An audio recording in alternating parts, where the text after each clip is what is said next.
Hello, and welcome to Notes from History, where we bring whispers of the past into the present. When we think of World War II, we often imagine the roar of tanks, the drone of planes, and the mud of the trenches. But what if I told you that the most critical struggle that determined the fate of this massive war was fought away from the noise, behind closed doors, with a battle of wits and genius? Today, we will talk about a weapon forged not from steel, but from wires, rotors, and human intellect. This is the incredible story of Nazi Germany's supposedly unbreakable cipher machine, the Enigma, and the nameless heroes who brought it to its knees. This is the dance of ciphers and history's greatest secret front. The dance of ciphers. In the early 1940s, the Atlantic Ocean had become a hell for Allied ships. German U-boats, hunting like wolf packs, were sending military and civilian vessels to the bottom of the sea with terrifying accuracy. This success wasn't due to superior radar or faster submarines. The German secret was a mechanical genius, Enigma. At first glance, the Enigma looked like an innocent typewriter. But when you pressed a letter, the complex rotors, wires, and a reflector inside would turn that letter into a completely different one. The genius of the system was that with every letter pressed, the rotors would turn, and the encryption system would constantly change. Even two A's in the same message would be encrypted as different letters. Adding to this complexity was a plug board, which allowed operators to manually swap the positions of letters. The result? An unimaginably vast number of possibilities. 159 quintillion, to be exact. That's 159, followed by 18 zeros. With daily changes to the key settings, Enigma was, in theory, an unbreakable cipher system. The Germans were absolutely certain their messages could never be read by the enemy. But they were wrong. The first step toward solving this impossible equation was taken by the Poles even before the war began. Polish Cipher Bureau mathematician Marian Rejewski and his team achieved an incredible feat by working on a commercial version of the Enigma. They managed to mathematically decipher the machine's internal wiring and fundamental logic.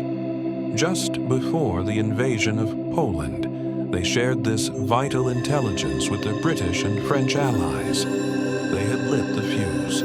Now, it was the British's turn to fan the flames. The scene now shifts to a quiet, unassuming manor in southern England, Bletchley Park. From the outside, it didn't look like a headquarters, but this was the war's most secret nerve center. Inside, there were no soldiers, but rather the country's brightest minds. Mathematicians, linguists, chess masters, and puzzle geniuses. And among them, one man would become the commander of this intellectual army, Alan Turing. Turing was eccentric, socially withdrawn, but a genius unlike any other. He knew that fighting the German mechanical cipher machine with only human brains was like looking for a needle in a haystack. To defeat a machine, they needed a more superior machine. It was with this idea that Turing designed a machine called the bomb, which built upon the foundation laid by the Poles. This massive, nearly 2-meter-tall, 1-ton electromechanical device worked on the reverse logic of the Enigma. It would test thousands of possible Enigma settings at a speed unimaginable to the human mind.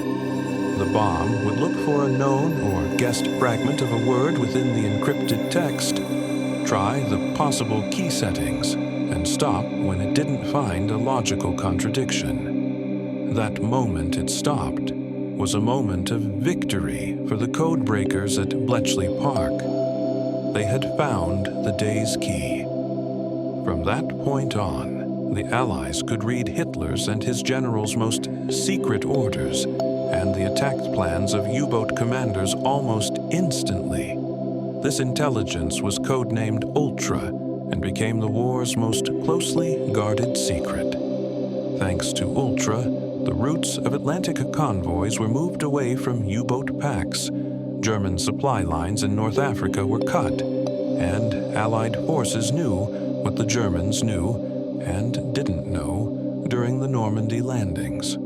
Historians agree that breaking the Enigma codes shortened World War II by at least 2 years and saved millions of lives.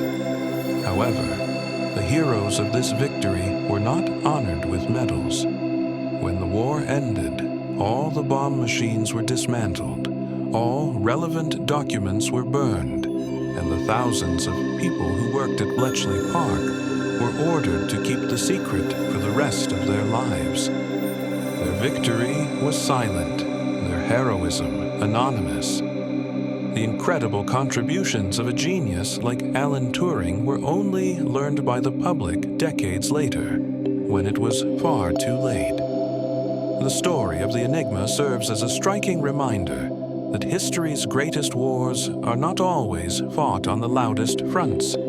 Sometimes the biggest victories are won by geniuses who take an oath of silence.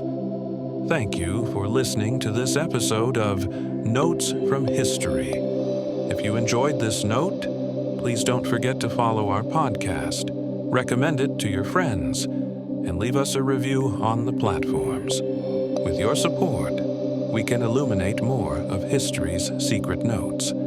Hoping to have dropped a new note into a corner of your mind, goodbye.